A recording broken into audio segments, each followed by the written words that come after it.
好啦，今日咧就嚟到一間咖啡店。咁呢間咖啡店咧就叫做 St. Paul's。咁喺呢個加拿大生活嘅人咧，就對呢間嘢咧絕對唔會陌生，就等於好似香港嘅70一，即係呢個麥當勞，就梗係有間係做緊嘅。嗱，我就買咗一杯奶茶，呢杯奶茶係非常之好飲嘅，就係呢個1個4毫半，價錢都寫咗喺度。1個4毫半，我諗就係等於10蚊、11蚊港幣咁上下啦。呢杯奶茶咧好滑嘅，我發覺。呢個等我飲啖先啦。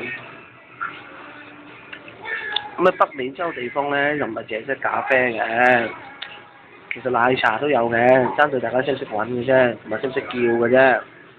係好滑嘅，好 smooth 嘅。好啦，10蚊一杯咖啡咧，我真係發覺咧，呢個港幣10蚊啊，嘅咖啡咧對我嚟講，就覺得絕對超值嘅。因為咧，我發覺咧，你當你用咗呢10蚊，你花咗呢10蚊或者11蚊咧，你買嘅咧，其實唔係淨係呢杯咖啡或者呢杯奶茶咁簡單，仲有啲咩咧？就仲有呢個環境喎，大家睇下，哇！大家睇下，幾舒服。我就係可以咁樣坐喺度，飲住杯咖啡，睇下書，或者睇下報紙。有啲人咁樣咧，就可以一坐咧就坐呢1個鐘頭，就好悠閒咁樣嘅。咁但係如果喺香港嘅話咧，你買咗一杯咖啡，咁我相信坐咗20分鐘，你唔走啊，啲人都會趕你走㗎啦。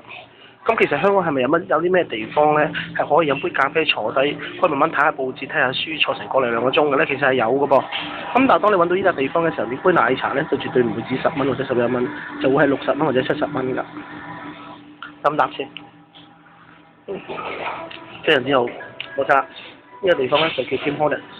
咁如果第二時咧，大家咧嚟呢個加拿大玩咧，記住去呢度咧買杯咖啡、買杯奶茶，或者買一個donut，或者買件三文治或者日本湯，都係唔錯嘅，一個非常之唔錯嘅選擇嘅。